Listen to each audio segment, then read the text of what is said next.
Wiesz, Rivlom. Hello નમસ્કાર, જય શ્રી કૃષ્ણ. કેમ છો બધા? તો આજે આપણે બનાવશું કાજુ ગાંઠિયાનું શાક એકદમ સરળ રીતે અને ઓછા મસાલા સાથે. તો ચાલો બનાવીએ કાજુ ગાંઠિયાનું શાક. તો આપણે કાજુ અગાઉ 10-15 મિનિટ પહેલા પલાળી દીધા છે. ગાંઠિયા આપણા રેડી છે. ભાવનગરી ગાંઠિયા મેં લીધા છે.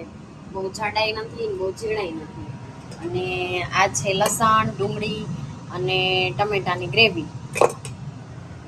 અને આ છે ગરમ મસાલો.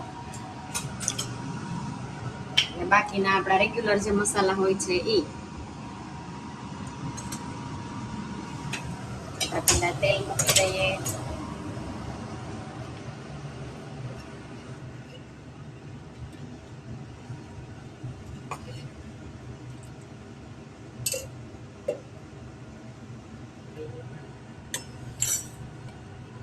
તેલ આવી ગયું છે તો આપણે જે ગ્રેવી ભેગી કરી છે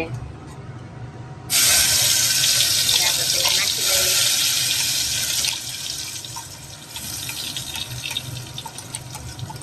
આ શાક એવું છે કે બહુ આમાં એટલો બધો કઈ મસાલો પડતો નથી અને સાદી રીતે બનાવો તો વધારે સરસ લાગે અને ટેસ્ટ સારો આવે.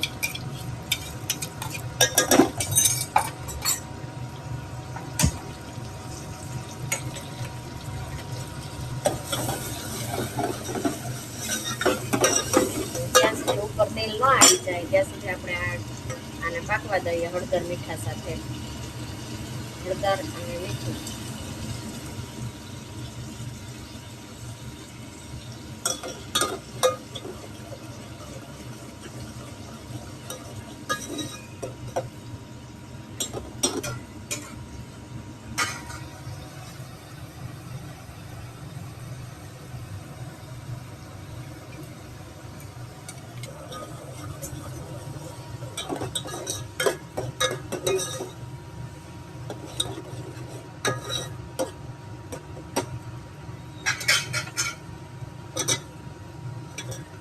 બધી ગ્રેવી ભેગી કરી હોય એટલે થોડુંક પાકતા વાર લાગે. મેં આ વખત લસણ, ડુંગળી, ટમેટા ત્રણેય ભેગા ક્રશ કરી નાખ્યા છે.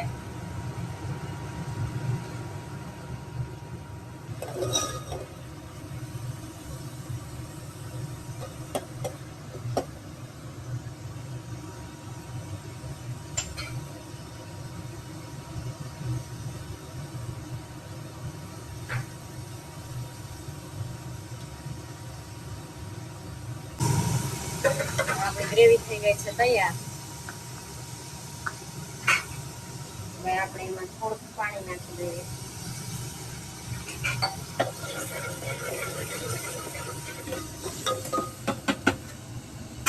લાલ મરચું, તમને જેટલું તીખું ભાવતું હોય એટલું મરચું નાખવાનું. અને થોડુંક કાશ્મીરી મરચું હું નાખું છું. ધાણા જીરું અને 1 ચમચી જેટલો જ ખાલી ગરમ મસાલો.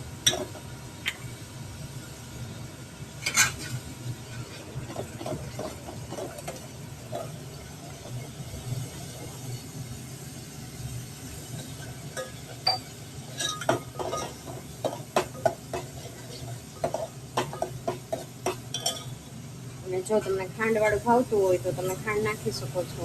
પણ આપણે ખાલી થોડીક જ આમથી જેને કહેવાય ને કે ફ્લેવર પકડાય એમ એટલે આપણે થોડીક ખાંડ નાખીએ. તમે જોઈ શકો છો કલર કેવો સરસ દેખાય છે.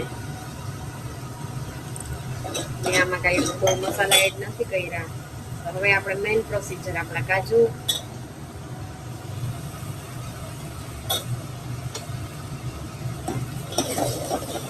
અને પાણીની જરૂરિયાત જો લાગે તો થોડું થોડું નાખતું જવાનું.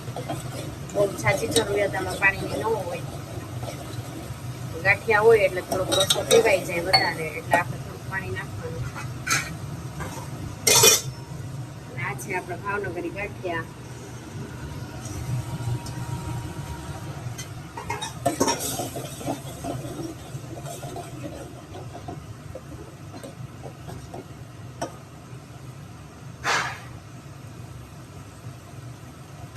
ગાંઠિયા નાખ્યા પછી એટલું બધું જાજુ બહુ પાકવા નહીં દેવાનું, ડાયરેક્ટ આપણે ડીશ ઢાંકી દઈશું એટલે ગાંઠિયા એની મેળે જ એકદમ પોચા થઈ જશે. અને અત્યારે ધાણા ભાજી ફિલહાલ હાજરમાં નથી એટલે નથી નાખી, અને આવી રીતે ઢાંકી અને રાખી દેવાનું એટલે ગાંઠિયા ઓટોમેટિક પોચા થઈ જાય. અને આ આપણું કાજુ ગાંઠિયાનું શાક છે તૈયાર.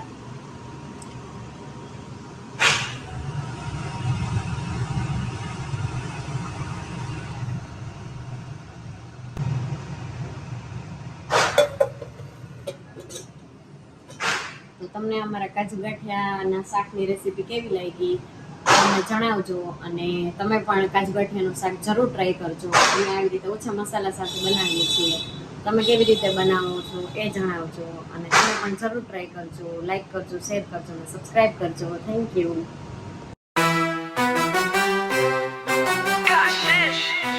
En Mish Rivlom